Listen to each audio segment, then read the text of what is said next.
시편 100편 3절과 4절 말씀이에요. 주보를 참조하시고 우리 같이 한번 읽어보도록 하겠습니다. 같이 읽겠습니다. 시작. 여호와가 우리의 하나님이신 줄 너희는 알지어다. 그는 우리를 지으신 이요 우리는 그의 것이니 그의 백성이요 그의 기르시는 양이로다. 감사함으로 그의 문에 들어가며 찬송함으로 그의 궁정에 들어가서 그에게 감사하며 그의 이름을 송축할지어다. 아멘. 오늘도 감사함으로 하나님 앞에 나가도록 하겠습니다. 냉방이 안 되는 건가요?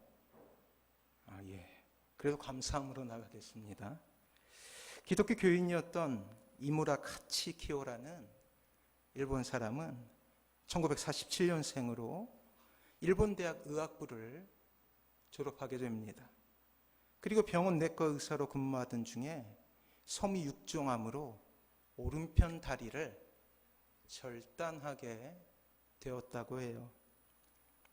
하지만 초인적인 인내로 의사의 사명을 감당하다가 결국에는 이 암이 폐로 전이 되어서 1979년 31살의 나이로 그렇게 이 세상을 떠나게 됩니다.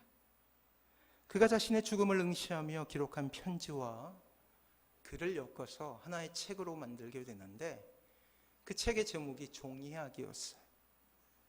그리고 영화화되어서 전 일본 열도에 커다란 감동을 주게 됩니다.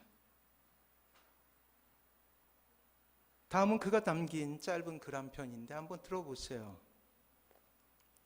소중한 것은 눈에 보이지 않는가 보다라는 제목이에요.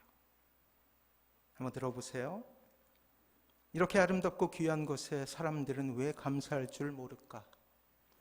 아버지가 계시고 어머니가 계시다는 것, 형제가 있고 친구들이 있다는 것, 손이 둘이고 다리가 둘, 손을 뻗어서 무엇이든 잡을 수 있고 가고 싶은 곳을 마음대로 갈 수 있다는 것, 소리가 들린다는 것, 목소리를 낼 수 있다는 것, 이보다 더 멋진 일이 어디 있는가?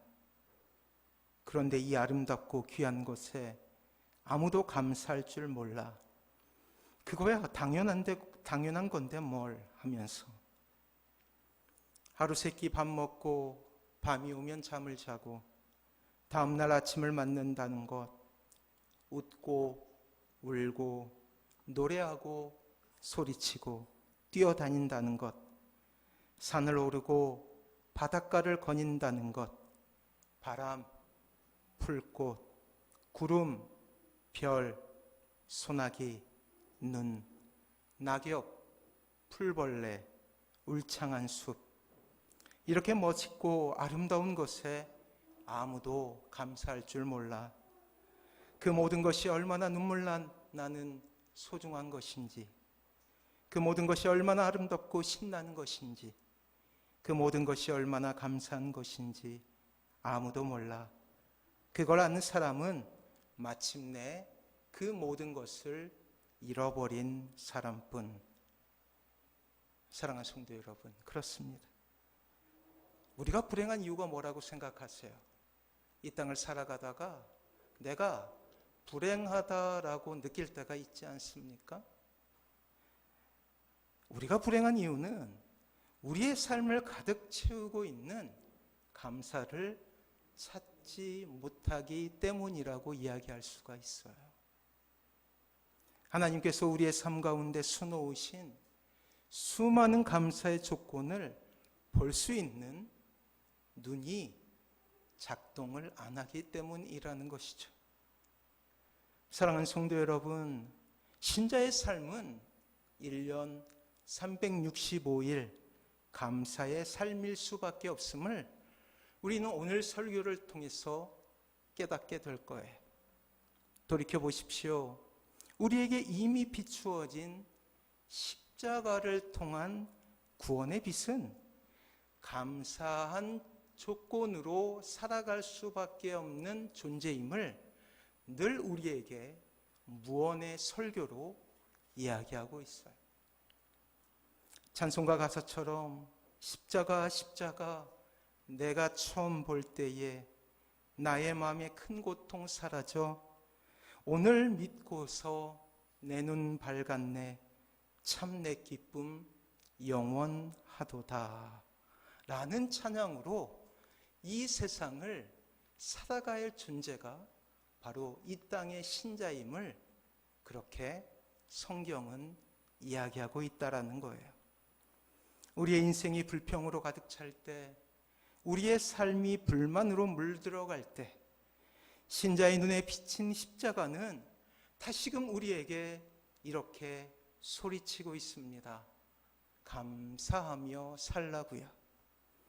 감사함의 삶을 살아야 하는 이유를 우리에게 설명하고 있다는 것이죠. 그리고 그렇게 감사할 때 우리는 또 다른 감사의 조건을 발견하게 되고 그리고 더욱더 행복한 삶을 살아갈 수 있게 되는 것이에요.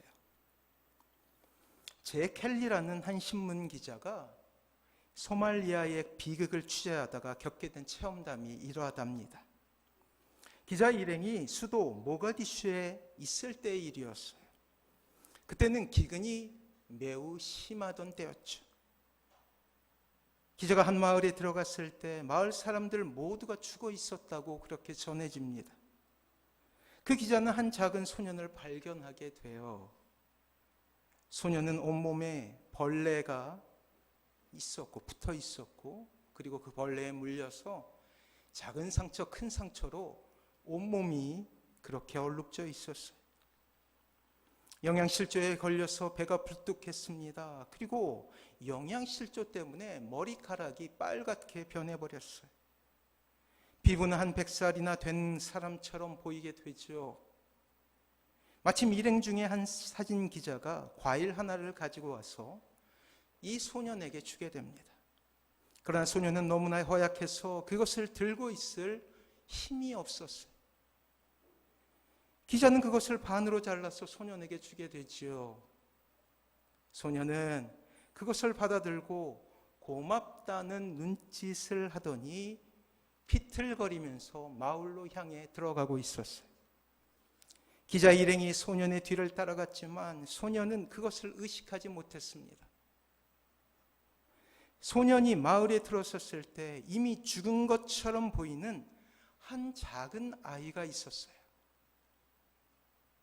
그 아이의 눈은 완전히 감겨 있었습니다. 이 작은 아이는 소년의 동생이었죠. 형은 자신의 동생 곁에 무릎을 꿇더니 손에 쥐고 있었던 과일을 한 입 베어서 오물오물 거리다가 그 동생의 입에 넣어주곤 하는 거예요. 그리고 과일을 씹을 수 있는 힘이 없는 자기 동생의 턱을 자신의 손으로 움직여서 그것을 삼킬 수 있도록 도와주게 됩니다. 기자 일행은 그 소년이 자기 동생을 위해 보름 동안이나 그렇게 해왔음을 이내 알게 되었어요. 며칠 뒤 결국 형은 영양실조로 죽게 됩니다.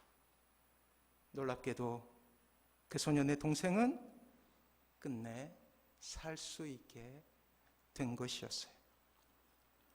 가장 처절하고 고통스러운 삶 가운데 희생은 한 생명을 살리게 되고 그 생명은 감사함으로 이 세상을 살아갈 수밖에 없게 되겠죠.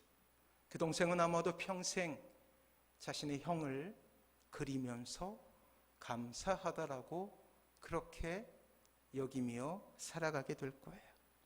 사랑하는 성도 여러분, 누군가로 인하여 덤으로 사는 인생의 모국어는 감사예요.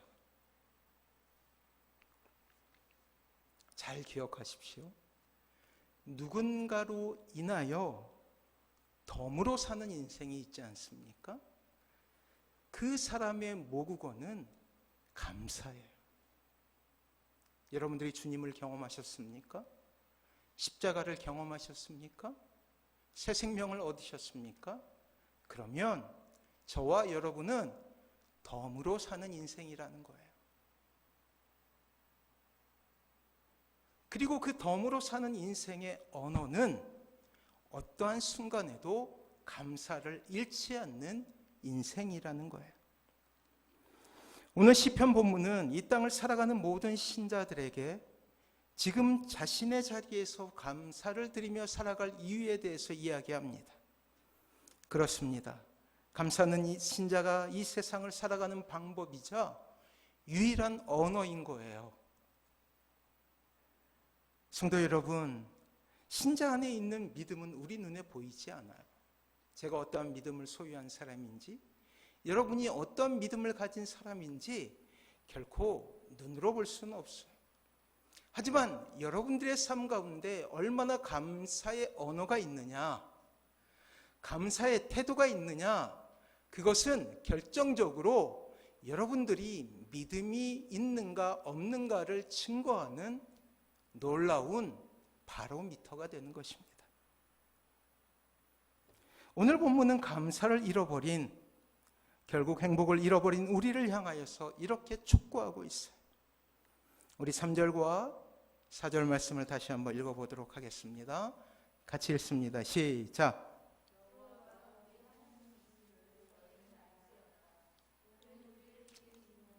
우리는 그의 것이니 그의 백성이요 그의 기르시는 양이로다. 감사함으로 그의 문에 들어가며 찬송함으로 그의 궁정에 들어가서 그에게 감사하며 그의 이름을 송축할지어다. 그래요. 오늘 시인은 시편 100편 말씀을 통해 목자이신 분에 대해 소개하고 있죠. 여호와, 그분은 목자이십니다. 주님, 그분은 목자이십니다 라고 그렇게 고백하고 있어요. 놀랍게도 주님께서도 이와 비슷한 말씀을 하신 적이 있어요. 요한복음 10장 11절에 보면 주님께서 자신을 이렇게 소개하고 계십니다. 우리 10장 11절 말씀을 같이 한번 읽어볼게요. 같이 읽습니다. 시작. 나는 선한 목자라. 선한 목자는 양들을 위하여 목숨을 버리거니와. 그래요. 주님께서 이렇게 이야기하지 않습니까? 나는 선한 목자야, 너희들의. 이 연복음을 통하여서 우리는 시편 100편의 말씀을 더욱더 잘 이해할 수 있게 되는 거예요. 시인은 감사함으로 그 문에 들어가며 찬송함으로 그의 궁정에 들어가 감사라, 그렇게 우리에게 권유하고 있지 않습니까? 우리는 요한복음 10장 말씀을 통해 우리의 인생이 수많은 고난과 불평의 이유에 있음에도 불구하고, 그럼에도 불구하고 감사를 잊지 말아야 될 이유와 태도에 대해서 이야기하고 있다라는 거예요. 찬송으로 우리의 인생이 가득 차고 우리의 입술이 찬송으로 가득 차야 될 이유를 우리에게 설명하고 있다라는 것이죠. 그것은 바로 주님께서 여러분들을 위해서, 저와 여러분들을 위해서 자신의 목숨을 선물로 주셨기 때문이라는 놀라운 진리에 대해서 이야기하고 있다라는 것입니다. 사랑하는 성도 여러분, 여러분들이 살아가고 있는 여러분들의 세상을 한번 돌이켜 보십시오. 이 세상은 여전히 우리에게 불만족스러운 세상 아닙니까? 따져보면 불평할 거리 많고 불만은 산더미와 같습니다. 이 강단에 설교하고 있는 목사, 또 거룩할 것 같지만 때로는 힘들고 불만이 나올 때가 있다라는 거예요. 따지고 보면 수많은 불평의 이유들이 우리에게 변명을 제공해요. 아, 불평해도 된다라는.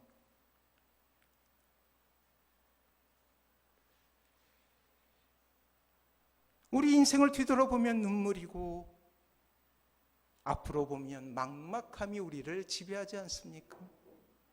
때로 조금 좋은 가정에 태어났으면 하는 아쉬움이 들 때가 있지 않습니까? 경제적인 어려움은 늘 우리의 인생을 주눅들게 합니다. 건강을 잃어버리니 모든 것을 잃어버린 것과 같습니다. 하지만 오늘 우리는 성경 말씀을 통해 그럼에도 불구하고 감사할 이유를 발견하게 된다는 거예요. 그래요. 그 이유는 예수님께서 우리에게 선한 목자가 되어주시기 때문이라는 것이죠.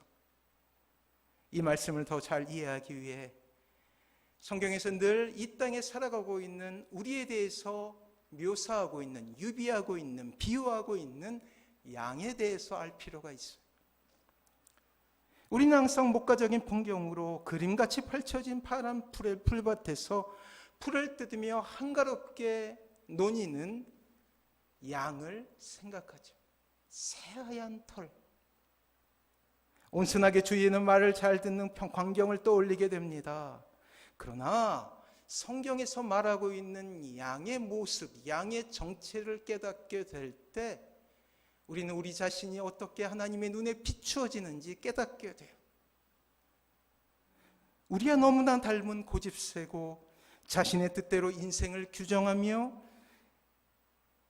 스스로가 때로는 사망의 음침한 골짜기로 들어가는 우리의 어리석은 모습을 이 양에게서 발견하게 된다라는 거예요.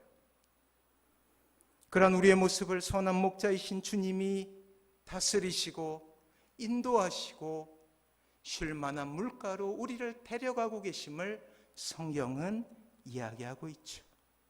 그래요.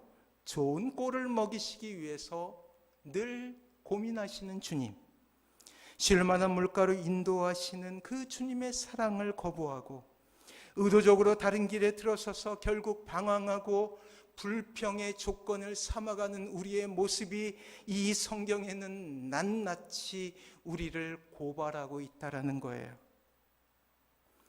이사야서 53장 6절은 이렇게 우리에 대해서 이야기합니다. 우리는 다 양 같아서 그릇 행하며 각기 제 길로 갔거늘. 양은 그릇 행하는 존재로 묘사하고 있어요. 각기 제 길로 가게 됩니다. 고집이 세다라는 거예요. 실제 양에 대해서 이스라엘 백성이 가지고 있는 이미지는 이것이에요. 수천 년간 이스라엘 백성들은 양을 치던 그런 사람들이었어요.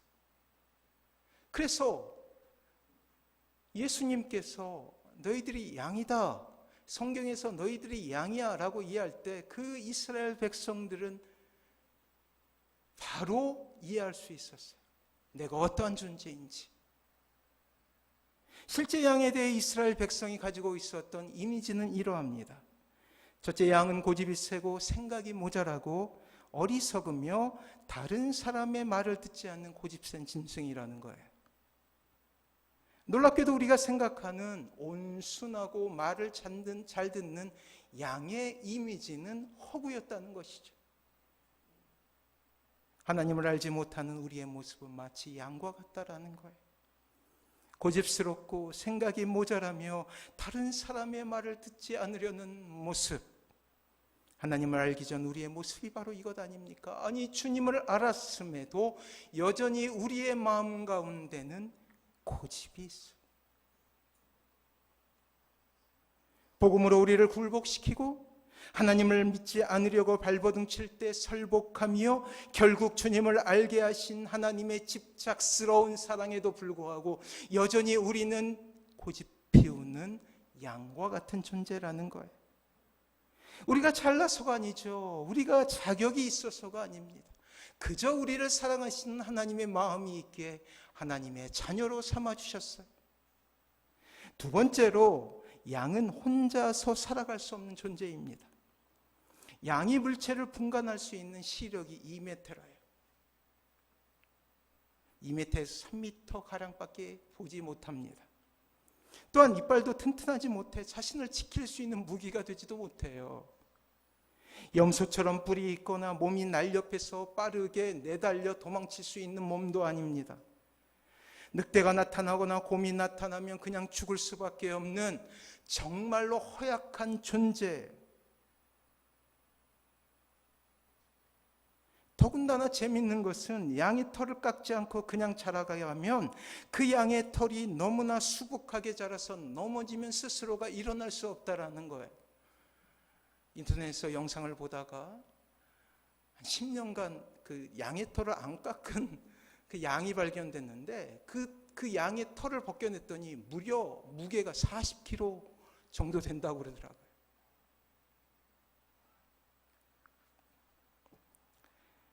사랑하는 성도 여러분, 성경에서 왜 양을 우리의 모습이라고 비유하느냐?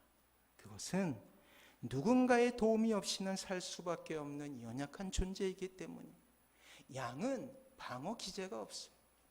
사람의 도움이 없이는 살아갈 수 없다라는 것이, 목자의 그늘 아래서만 살 수 있는 존재임을 성경은 양이라는 비유를 통해서 우리에게 이야기하고 있다라는 거예요. 그렇습니다. 양은 홀로 살 수 없어요. 양은 홀로 있게 되면 필경 죽음을 맞이할 수밖에 없습니다. 늑대가 위협하고 곰이 위협해도 그것에서 벗어날 수 있는 아무런 도구를 가지고 있지 않기에 스스로가 목자의 그늘 아래 있기를 원하는 것이 양의 존재라는 거예요. 성경은 끊임없이 양이란 동물을 통해서 우리가 어떠한 존재인지 이야기하고 있어요. 그럼에도 불구하고 우리는 목자의 소나기에서 벗어나려고 하는 이른 양이 되려고 한다라는 거예요. 목자의 도움 없이는 1분 1초도 살 수 없는 존재이나 의도적으로 선한 목자의 손길을 거부하죠. 스스로 이른 양이 되어서 헤매고 있다라는 거예요. 애써 그 사랑을 모른 척합니다. 이것이 바로 우리의 모습이에요. 인정하지 않아도 알 수 없습니다. 성경은 끊임없이 우리에게 양이라고 그렇게 이야기하고 있거든요. 양은 홀로 살 수 없는 존재이며 목자가 그 양을 보호해 주지 않는다면, 꼴과 물을 주지 않는다면 죽을 수밖에 없는 존재라는 것이죠. 그래서 시편 23편에 시인 다윗은 하나님을 목자라고 고백해요. 여호와는 나의 목자시니 내게 부족함이 없으리로다. 사랑하는 성도 여러분, 그렇게 다윗이 하나님을 찬양할 수밖에 없었던 이유가 무엇일까요? 그것은 그의 경험을 통해서. 어릴 적 다윗은 목동이었거든요. 양들을 돌보며 체득한 하나님의 사랑을 묘사할 때 그는 목자라는 이미지가 가장 먼저 떠올랐기 때문이에요. 늑대가 위협하고 곰이 양을 해치려 할 때 이 목동이었던 다윗은 힘을 다해서 목숨을 버려가면서 양을 지키기 위해서 물맷돌을 던지지 않았습니까? 무서운 늑대가 나타나고 무서운 곰이 나타나도 결코 물러서지 않아요. 양을 지킨다는 이유 하나 때문에. 그는 일평생 하나님의 사랑을 경험하며 이렇게 고백합니다. 그렇구나. 양들은 내가 없으면 죽을 수밖에 없듯이 나도 하나님이 없다면 죽을 수밖에 없어. 어린 다윗이 양치기의 목동을 하며 깨달은 것은 바로 자신의 인생 가운데 사랑으로 함께 자신을 돌보시고 먹이셨던 하나님의 사랑이라는 거예요. 다윗은 자신의 양을 지키며 체험한 뼈저린 체험을 통해 하나님의 사랑을 더욱더 구체적으로 묘사하기 시작합니다. 목자는 양들을 지키기 위해서 불편한 잠자리를 선택해야 됐어요. 그리고 추위와 더위를 무릅써야 합니다. 이스라엘의 날씨는 사막기구예요. 때로 사자와 곰이 공격이 있을 때 자신은 상처와 공포에 떨지라도 절대 물러서지 않으며 목자로서의 책임을 다하려고 합니다. 이 놀라운 사랑을 깨닫게 된 다윗은 하나님의 사랑을 이렇게 고백하고 있습니다. 시편 23편 1절 다시 한번 말씀드릴게요. 여호와는 나의 목자시니 내게 부족함이 없으리로다. 이 놀라운 찬송을 하나님 앞에 올릴 때 다윗은 이미 왕이었어요. 문무개 백관들이 그에게 머리를 조아립니다. 나라의 모든 금은보화가 자신의 것입니다. 영토도 넓었죠. 각국의 왕들이 인정하는 그런 지혜로운 왕이었어요. 그럼에도 불구하고 자신을 만족해 하는 수많은 이유에도 불구하고 오로지 한 가지만을 감사의 조건으로 삼고 있습니다. 그것은 여호와께서 나의 목자가 되십니다. 그것 때문에 저는 부족함이 없습니다. 그것 때문에 저는 감사한 인생을 살고 있습니다라는 고백을 하고 있다라는 거예요. 그리고 다윗은 자신의 인생을 오롯이 감사의 조건을 내세우며 살아가게 되는 것입니다. 자, 이러한 사랑을 받은 우리에게 주어진 삶이 무엇일까요? 오늘 성경에 나와 있는 것처럼 4절에 시편 100편 4절을 통해서 우리에게 이야기한 것처럼 우리의 인생은 이렇게 살아가야 합니다. 어떻게 해요? 감사함으로 그 문을 들어가는 사람처럼 살아가야 된다는 거예요. 아, 이게 무슨 의미일까요? 감사함으로 그 문을 들어가라. 이스라엘 목동들은 밤이 되면 울타리 안으로 양들을 몰고 가게 돼요. 흉악한 짐승들에서 양을 지키기 위해서 울타리 안으로 양들을 몰아갑니다. 빠짐없이 모든 양을 울타리 안으로 집어넣고 목자는 놀랍게도 울타리의 양 사이에 눕게 되는 거예요. 문에. 그리고 스스로가 문짝이 되는 거예요. 울타리가 여기서부터 시작하면 그 사이에 눕는 거예요. 비가 와도 이슬이 내려도 스스로가 문이 되어서 그곳에 눕게 되는 것입니다. 사나운 짐승이 찾아오면 몸으로 막아 양을 보호하겠다는 의지이죠. 그 어떤 흉악한 도적도 스스로 문이 된 목자를 넘어가지 못하면 양들을 도적질할 수 없습니다. 그래서 주님은 스스로가 요한복음을 통해서 나는 양의 문이다라고 고백하고 계셔요.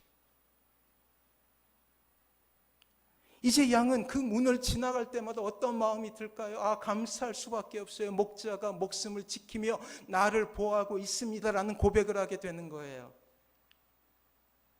생명을 걸고 자신을 지키는 그 사랑을 알았기 때문에 양들은 이렇게 고백할 수밖에 없습니다. 감사함으로 그 문에 들어가며 찬송함으로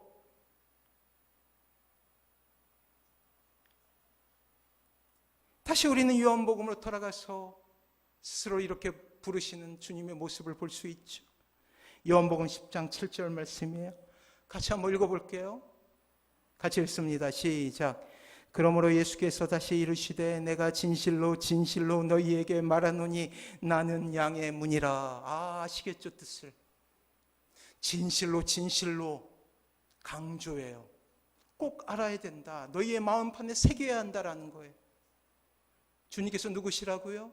양의 문이 되신다라는 거예요. 내가 목숨을 잃을지언정 너희를 지키겠다라는 놀라운 고백이에요. 사랑하는 성도 여러분, 구원받는 저와 여러분 모두 이 양의 문을 통과하는 양인 거예요. 그 보혈의 피를 통해 정결해진 사람이며 이제 악한 영은 더 이상 여러분들을 정죄하거나 해하지 못합니다. 왜요? 양의 문이 되셔서 목숨을 바쳐가면서 지키시는 주님의 사랑이 여러분들을 돌보시기 때문이에요. 그 사랑하는 성도 여러분, 여러분이 양의 문을 통과할 때마다 어떻게 고백해야 되냐면 감사합니다, 감사합니다라고 고백해야 된다라는 거예요. 그래서 눈을 뜨며 이 세상을 살아가면서 우리는 감사해야 돼요. 저녁 밤에 잠을 청하며 눈을 감기 전에 감사합니다라고 고백하며 살아가야 돼요. 오늘 우리를 지키시는 하나님, 오늘 우리를 지키셨던 그 주님을 감사하다라고 고백하며 살아갈 수밖에 없는 것이 우리라는 거예요. 그렇습니다. 우리에게 어떤 감사의 조건이 있어서가 아니에요. 그 십자가의 사랑을 통과했기 때문에 우리의 인생은 감사로, 항상 감사로 가득 차야 한다라는 것이에요. 99가지를 잃어도 한 가지 감사의 이유, 양의 문이 되신 주님의 사랑이 있기에 감사합니다라고 고백할 수 있는 성도가 되어야 한다라는 거예요. 때문에 우리의 언어 생활은 감사입니다. 우리의 모국어는 감사여야 한다라는 거예요. 매일매일 양들은 아침 저녁으로 그 문을 통과하게 되죠. 그러면서 그 양들은 고백합니다. 감사합니다. 이것이 우리의 삶이 매일매일 감사한 이유가 되는 거예요. 이 한 가지 사실로 우리의 감사는 평생 감사여야 된다라는, 따라합니다. 평생 감사. 제가 부끄러운 고백을 하나 하려고 그래요. 정말 부끄러운데 언제가 제가 침대에 누워 있는데 우리 은지가 항상 고민이 있었어요. 요즘엔 좀 그 고민이 사라졌는데 왜 하나님께서 내 기도를 안 들어주신다. 좀비 사건 기억나시죠? 네? 좀비가 나타나서 얘기하지 말라고 그랬는데 얘기 또 해버렸네. 그래서 엄마한테 얘기해요. 왜 하나님은 내 기도를 들어주지 않는 거야? 그게 엄마가 이렇게 대답합니다. 아니야, 하나님은 내 기도를 꼭 들어주셔. 반드시 들어주셔. 그 이야기를 듣는데 갑자기 제 마음속에 아주 부끄러운 고백이 나오는 거예요. 아니야 라는 고백이 저한테 나오는 거예요. 그렇지 않아.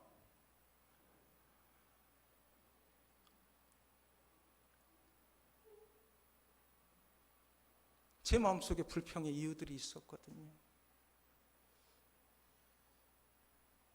그때 한창 어떤 일이 있었냐면 여러 가지 어려운 일들이 이제 중복하여서 일어났어요. 그 중에 하나가 우리가 오랫동안 기도했던 게 뭐냐면 이 노대동에 있는 그 예배당이 이제 정리가 빨리 돼야 돼. 그 무렵에 이제 제가 전화를 받았어요. 이제 공인중개사분에게 누가 이렇게 보고 갔다. 거의 될 것 같다. 왜냐하면 그 상가에 사용하지 않아도 벌써 1년 6개월을 우리가 사용하지 않았는데 이자도 내야 되고 매달 40만 원씩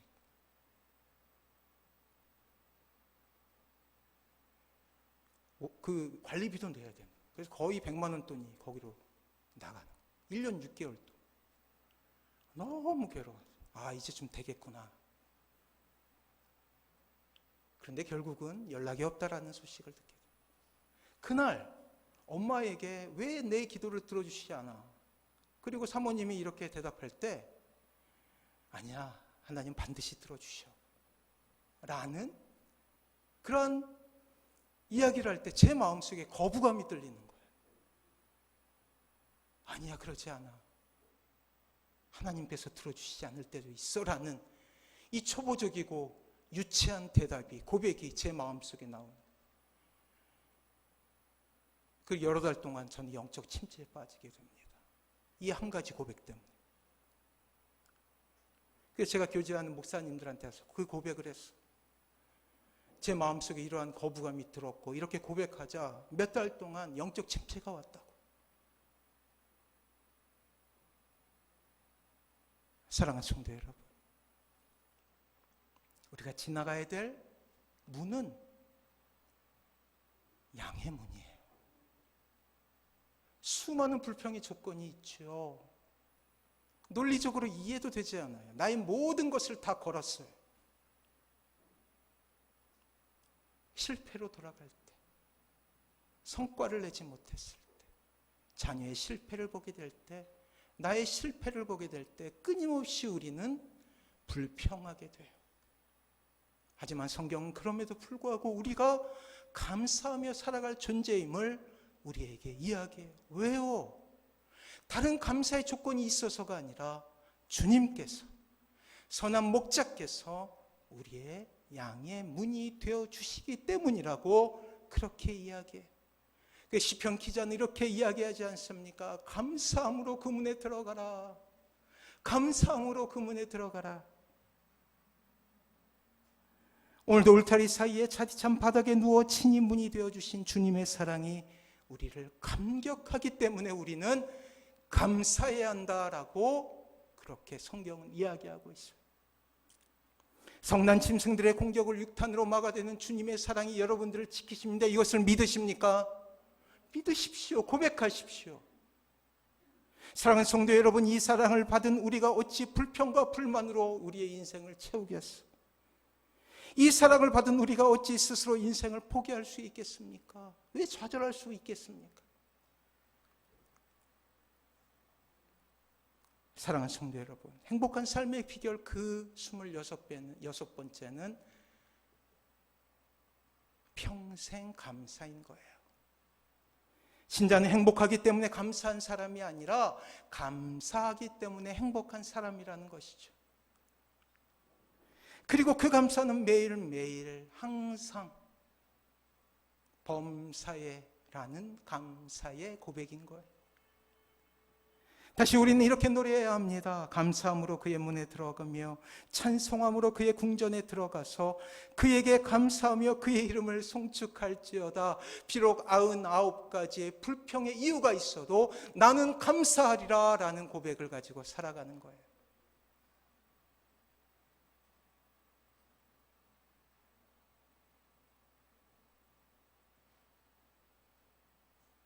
제가 지난 수요일 날 이 설교를 마무리했어요. 그리고 목요일 날 연락이 옵니다. 노대동에 있는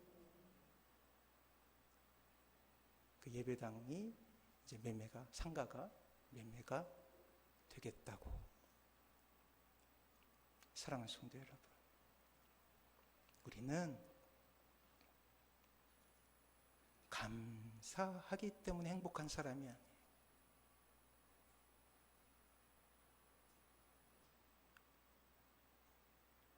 주님께서 이미 우리에게 주신 양의 문이라는 감사의 조건이 항상 우리에게 있다라는 거예요. 십자가를 볼 때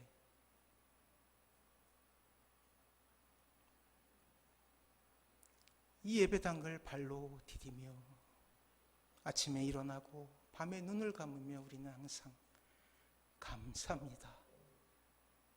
범사에 감사합니다. 그럼에도 불구하고 감사합니다. 조건 때문에 하는 감사가 아니라 항상 감사하기 때문에 감사한 사람이 되어야 하는 것입니다. 그렇게 될 때 우리는 더 행복한 사람이 될 수 있는 거예요. 우리의 사랑하는 자녀들이 이러한 삶의 원칙, 삶의 태도를 배운다면 얼마나 행복한 자녀들이 될까요? 우리가 이렇게 감사를 고백하며 살 수 있다면 우리는 얼마나 행복한 사람이 될까요? 이왕 신앙생활 한다면 우리는 감사로 인해 행복한 사람이 되어야 하는 것입니다. 신자의 행복은 평생 감사예요. 그 은혜 가운데 서시는 사랑하는 모든 성도님들 되시길 주님의 이름으로 축원합니다.